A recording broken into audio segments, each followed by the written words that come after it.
at Bozeman Yellowstone International Airport, and as you can see behind me, there are some crowds gathered, and you might think they're waiting to get on a plane, but really, they're just waiting to get a car. Which raises the question, how much are you willing to give for those four wheels on your vacation?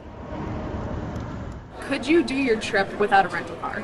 No. No, definitely not. As many folks know, if you're planning a trip to Montana, visiting destinations such as Yellowstone National Park, a car is essential. I ran into David and Laura, who just flew in from Baltimore while they were waiting to pick up their SUV. And can you tell me what you're doing in Bozeman right now? We're on our honeymoon.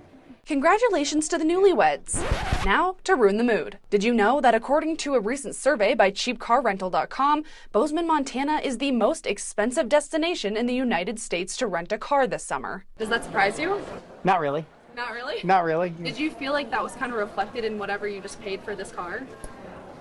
Okay. According to the survey at BZN, the most affordable rental car averages around $156 per day. Following closely behind is Anchorage at $154 a day. I visited the airport's rental car website to see for myself how expensive these cars are. Through Enterprise, the cheapest car I could get comes in at $1,330 for a week, closer to $190 a day. But that varies by the day, by the company, by the duration.